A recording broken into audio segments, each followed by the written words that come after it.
I'm never sure how people are going to react to this story because it can be interpreted in different ways, but it was one of those times in life where you wonder if something bigger is going on beyond what we can see or understand. In the late 1960s, I was a teenager living in western Pennsylvania with my family. Our house was on 2.5 acres, and all the houses down both sides of our road had the same amount of space. I guess it's considered rural, but it still felt like a neighborhood since we knew a lot of people around us. Our closest neighbor was an elderly man named Ernest, or Ernie for short. Our 2 driveways were next to each other and separated by a wire horse fence. Ernie had been there for as long as I could remember. He and his wife used to live there when I was young, but she passed away when I was in elementary school, and when she was gone, he stayed there alone. He was one of the nicest guys you could ever meet and would drop anything he was doing to offer his help if he saw us working on something. He never had a single bad thing to say about anyone. I also knew that he had spent a good portion of his life in the military because my dad told me, but I never once heard him talk about it. When I turned 18, I was a senior in high school, and that year I moved my bedroom to a spare room we had above the garage. This room had its own entry and stairs, and the window looked out to Ernie's house. One night, fairly late, I noticed that his back porch light was flickering off and on or shorting out. I could see it through my window, and it was doing it for about 10 minutes and then stopped. Within a few days, I saw it again going off and on for about the same amount of time, but it wasn't constant. It would flicker for a little bit and stop, then start up again before going off for the whole night. This happened a few more times, and I remember leaning on my windowsill to watch because it didn't look accidental. It looked like someone was flipping the switch on purpose. The next time I saw Ernie, he was walking back from getting his mail, and I mentioned to him that his porch light was shorting out. He thanked me and said he'd take a look at it, and that was the end of our conversation. Maybe a week after that, I saw it again, but it was brighter than the first times. When I looked outside, it wasn't his porch light anymore. Ernie had set up an entirely separate light on a metal stand, and it was blinking. It looked like a bright construction light with a bare bulb, and he had it tied to one of the posts of his back porch so it stuck up above the roof. That time I actually saw him going in and out of his house and manually switching the light off and on. I had no idea why he was doing it, but this went on for months. Not every night, but often enough that our whole family knew about it and had seen him out there physically flipping the switch he had rigged up. He wasn't sneaking around or acting weird, he was just doing it. Sometimes he would only be out there for a few minutes, and other times it was longer. My dad eventually said something to us about Ernie getting to the age where he was having some medical decline as well as other health issues. I remember him telling us it was likely a mix of age, grief, and loneliness, and told us not to mention anything about his light setup. He also wanted us to go out of our way to talk to him and give him a hand if he needed it. Fast forward a couple of years, and I was working full-time but still living at my parents' house above the garage. One afternoon, I got home from work and Ernie was outside at his shed, so I stopped to talk to him for a few minutes. It was mostly him asking how I was doing because he always put other people before himself, but out of nowhere, he apologized to me about the bright light. This really surprised me because it had been going on for so long and he had never once mentioned it. I didn't want him to feel bad about it, so I told him it didn't bother us at all and that we really didn't even notice, even though we did. But then he very calmly said that he was using the lights to communicate with something and he hoped they weren't bothering us. It was just like that too, no build-up or anything. I didn't know his mental state, but also didn't want to be rude, so I carefully asked who he was communicating with. He told me he couldn't get into the details, but the lights were for exchanging messages with other life that wasn't from Earth, and that he had learned how to communicate with them while he was in the military. He didn't elaborate, and I didn't ask him to. He just said it like he was talking about the weather. I nodded politely because I didn't want to make him feel embarrassed, but in my head, I remember being shocked at how bad he had gotten mentally. At the time, I thought it was a crazy thing for him to say out loud. Moving forward again, on June 5th, 1974, I was living on my own away from my parents' house, and my dad called to let me know Ernie had passed away. All he said was that he had gone naturally in his house. This news hit me harder than I thought it would because he was like a grandfather to me in a way. I had known him since I could remember, and it was really sad to hear that he was gone. In the weeks after Ernie passed, my parents were helping his family go through things on the property and clear it out because they were eventually going to sell it. My dad asked me to come over because there was a tractor that wasn't running and a few other pieces of equipment they were giving us. I will never forget going into Ernie's house. I met his son and some other family members briefly, but you could immediately tell it was the home of someone who'd been declining for a while. Sadly, his last years had probably been harder than anyone realized. After helping out, I stuck around for a while that night, then went out to my car sometime after dark. I remember standing at the fence for a minute and looking at his house. It was completely dark and I really felt the weight of him being gone. Before getting in my car, I looked straight up at the sky in a way anyone might do while wondering if someone they've lost is looking back down. And the second my eyes focused on the stars, I saw several little points of light blinking directly overhead. It was unmistakable and they were not twinkling stars. These lights were actually going off and on like they were on a switch, and they weren't staying in the same place. They would reappear in slightly different spots. I had no doubt in my mind they were moving around. I stared at this light show until I was absolutely sure I was seeing what I thought I was seeing. Back in the 70s, there was nothing that could mimic that. It wasn't like today where drones or satellites might confuse someone. It wasn't normal and I couldn't explain it. Then it stopped and they went dark. I ran back in the house, but my parents didn't go as wild about it as I did. My mom, being a devout Christian, thought I had just seen a sign from Ernie letting me know he was okay and in a better place, but I didn't think that at all. Not that he wasn't in a better place, I did believe that, but I was thinking about him communicating with something using the lights he had set up and what he told me. My mom didn't know anything about that. The most unexpected part of this happened when my dad walked me back out to my car.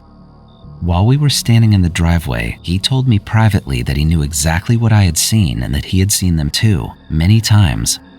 On top of that, Ernie had told him long ago why he had the lights set up. My dad was not a man who believed in anything like that, but apparently he had actually witnessed Ernie flashing patterns like Morse code with these things. I had to pick my jaw up off the ground when I heard that come out of my dad's mouth. This stayed between the two of us for a long time, and I never said a word about it to anyone until later in life. According to my dad, the blinking lights we had both seen in the sky went away within weeks of Ernie passing and he never saw them again. I think that fact makes it even more incredible, like they knew he was gone and stopped communicating.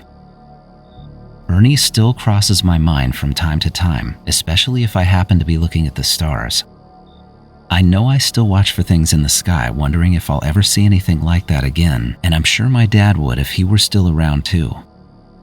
Ever since this happened, I've thought if I could have one wish granted to me, that wish would be to know what Ernie knew and understand who or what he was communicating with.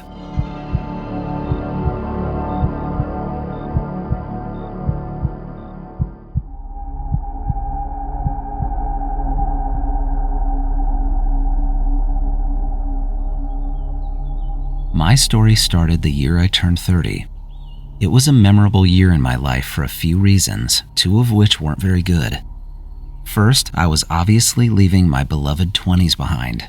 Second, it was the year a friend told me straight to my face that I was going bald. I knew this already, but I hadn't truly accepted it until then. But the third reason wasn't bad and was actually kind of amazing. Out of nowhere that year, I started having a recurring dream. It wasn't a long one, and sometimes it would be mixed with other dreams during the night, but it was the same thing every time. It would start with me standing on the front porch of my grandparents' house for some reason. I grew up going there, but as an adult it was rare, maybe once or twice a year on a holiday, so I don't know why the dream took place there. But in the dream, I would be looking into their house and the front door was wide open. I would walk through the door, go past their small kitchen and around the counter, then I would open the basement door. This was all very real because that's exactly how their house is actually laid out. Once I opened the basement door, I would walk down the wooden stairs, and at the bottom, right at the base of the steps, there was another door, which in real life doesn't exist, it's just a wall. When I would get to this second door, I'd open it, and on the other side was an incredible and breathtaking landscape, but it also had a very alien look with exotic plants and a sky that was a different color. Think of something similar to the Avatar movies, but real.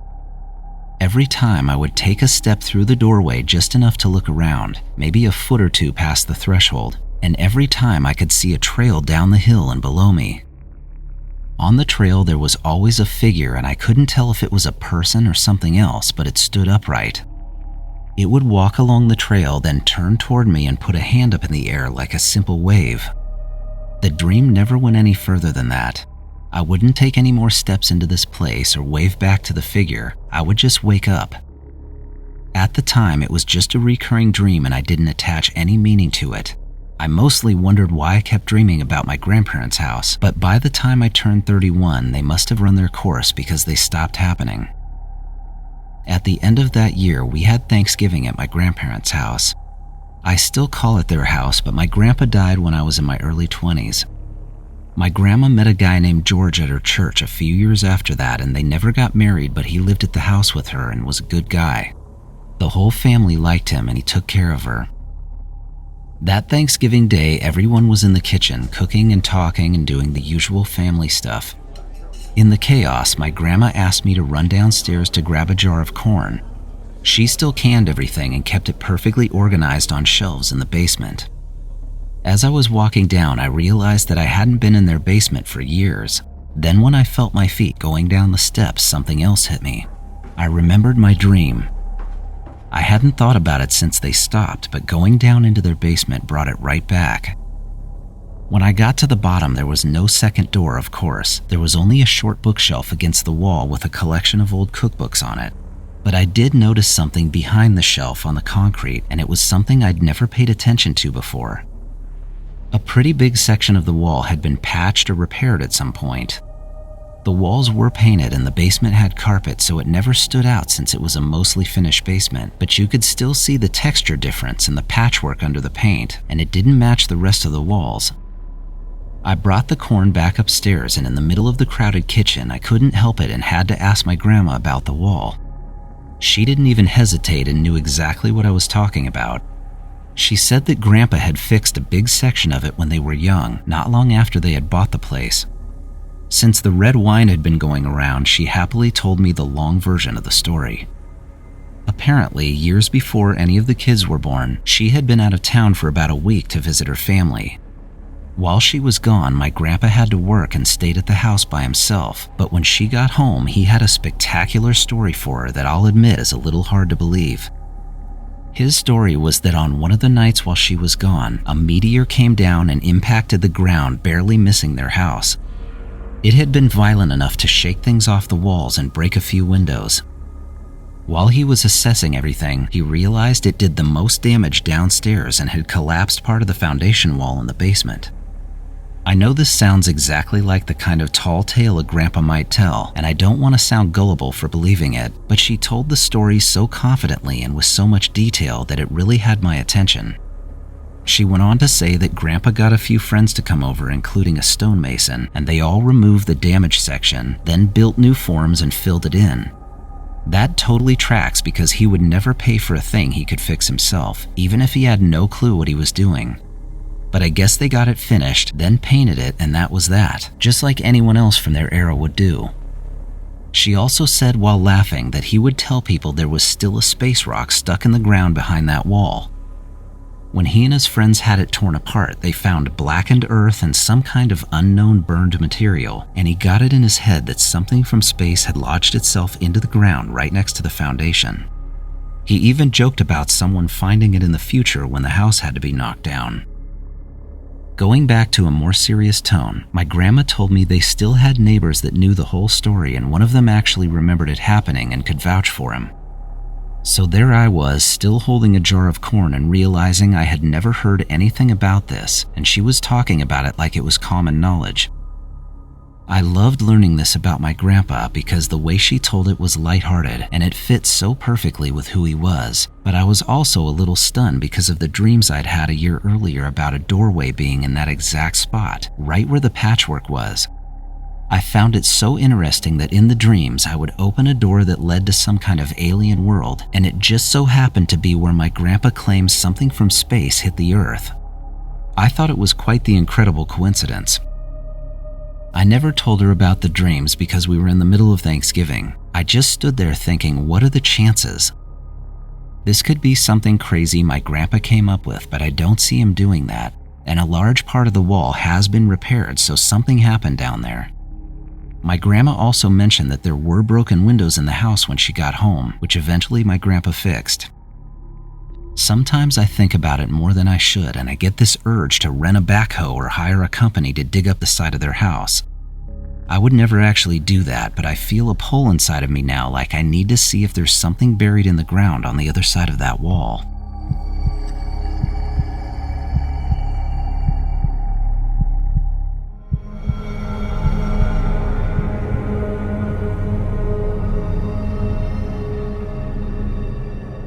I was driving home to Bakersfield, California, and giving a friend a ride after we had visited our two separate families in Flagstaff, Arizona.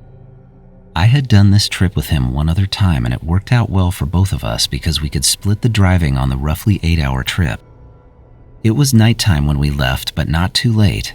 I was behind the wheel and my friend was sleeping with his seat back while I was listening to quiet music to kill the monotony of the highway.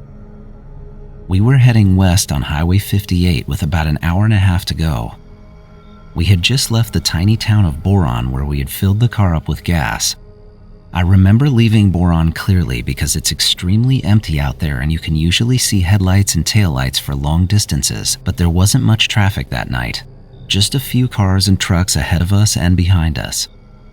Then there was a moment that stands out. It's the only visual clue I really have from before the whole trip went off the rails. I happened to look out my side window and I saw a row of lights moving. That alone wouldn't have been that weird because Edwards Air Force Base is right there, but these lights didn't look like a plane because they were in a long single line. They were also very close to the ground but still in the air and moving incredibly fast parallel to the highway. I remember trying to compare it to our highway speed, which was about 65, and it seemed to be going twice as fast as we were at a minimum, so maybe 150 to 200 miles an hour. Here's the crazy part.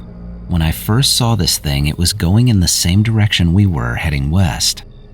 I glanced back to the road for what felt like 2 seconds because we were still driving, and then when I looked back out my window, the lights were going in the opposite direction, like they'd made a 180-degree change instantly and were now going east.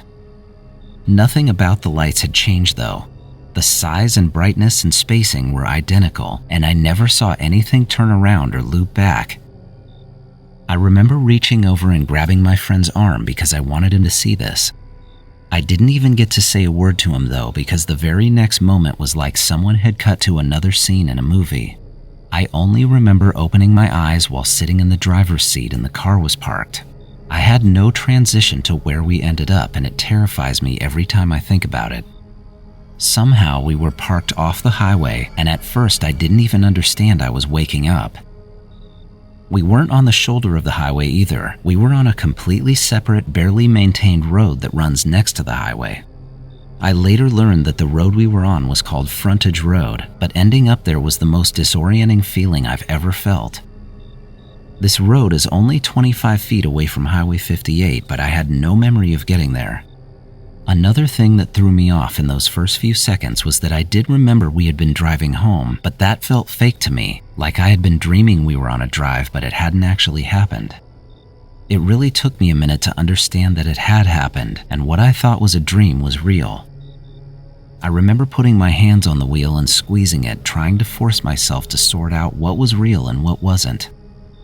My friend was still out in the passenger seat, so I woke him up because I didn't know what was going on or what to do. When he opened his eyes, he looked disoriented too, but in a normal way. All he did was ask me why we were pulled over. Before I could even get into explaining to him that I had no memory of getting there, I had a short psychological breakdown and had to jump out of the car. It felt like an overwhelming claustrophobia. The whole situation was too much for me, and I just started walking down the road. I kept telling myself it was impossible to unconsciously pull a car over in the middle of driving down the highway like that, and the fact that we were suddenly parked with no idea how or why we had gotten there was unthinkable. Stories I had heard about lost time came into my head, but we hadn't lost any time really. Only about 10 minutes had gone by between us driving and waking up. My friend stayed in the car the whole time I was walking around, and when I pulled myself together and went back, he asked if I had gotten sick. I think he thought that because he didn't have a clue what had happened. In his mind, I had just pulled over for no reason while he was asleep and jumped out of the car, and he thought it was because I was sick and throwing up on the side of the road. I had to sit there and try to explain what I was going through and what had actually happened. Saying it out loud sounded so unbelievable, I knew he couldn't possibly believe what I was telling him. I could tell by his reaction and the look on his face that he didn't know how to respond. He did go along with it, but also made it clear that he just wanted to get back on the road. After sitting there for I don't know how long, we had no choice but to get back on the highway, but I did have him drive the rest of the way because I was scared it was going to happen again. All I wanted to do was get home. This is when I found out exactly where we were. We had to follow frontage road for about a mile before we were able to get back onto 58. There was literally nothing on this road except for a single sketchy old building that had a sign in front of it that said Desert Sage Apartments, but it looked abandoned. I remember driving past this place and thinking, how in the hell did we get back here? At the end of frontage road, we were able to get back on our route, but I also noticed something disturbing. Even though frontage road runs alongside the highway, it's separated by a ditch in the ground and a short fence with metal posts. That meant that the only way we could have gotten where we ended up is if I had driven off the main road, then backtracked a mile, then turned the car around to face west again and parked it. Nothing about that seemed even remotely possible. We eventually made it back to Bakersfield, but the two of us never spoke about it again. Not only that, but we barely talked at all after this happened, and I've really avoided him ever since. It's the reason I'm not using his name here. I know he thinks I made the whole thing up, and it's put this rift between us. On the rare occasions I have run into him with other people, neither of us says a word about it, even though it's all I can think about when I see him. I wish he would have been awake because he didn't experience anything, and it makes me feel like there's something wrong with me. Years after this happened, I told the story to a guy I work with who was not only open-minded to strange experiences, but also familiar with boron because he grew up in the area. He wasn't the least bit surprised by what I had to say and followed my story with a story of his own from when he was a teenager. His school had some kind of ride-along program with local law enforcement and Edwards Air Force Base, where kids who had an interest in joining the service could ride with the police department out to the base. He was one of those kids and said during his ride-along, the police officer who drove them mentioned there were years of reports from people who had seen and experienced things out there. They even got into rumors of secret aircraft hangars underneath some dry lake that's on the base, and he said a lot of locals have stories just like mine. He said one other thing that I found especially odd. Supposedly, there's a certain section of the base that is at a very high level of security. I guess it's kind of a separate base inside of the main base, but there's a known rule within the police and fire departments that if they ever have a major fire or emergency call to the secure area, firefighters and first responders are never allowed to go past a particular set of gates. They have all been instructed to just let it burn, no exceptions. This guy made it clear that he obviously couldn't verify any of what he heard. It was just what he had been told, and he totally understood that there was a chance the officer was trying to excite them or spin some kind of amazing story for the high school kids. But hearing that after what I experienced made me really wonder what they have going on out there. It didn't explain anything, but I didn't feel as alone knowing other people had had similar stories from that same place.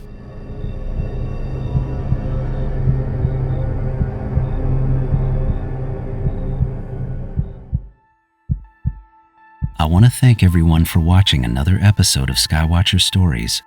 If you like hearing these personal experiences of strange sightings and alien encounters, please subscribe because I upload new episodes every week and it really helps the channel. Until next time, keep watching the skies.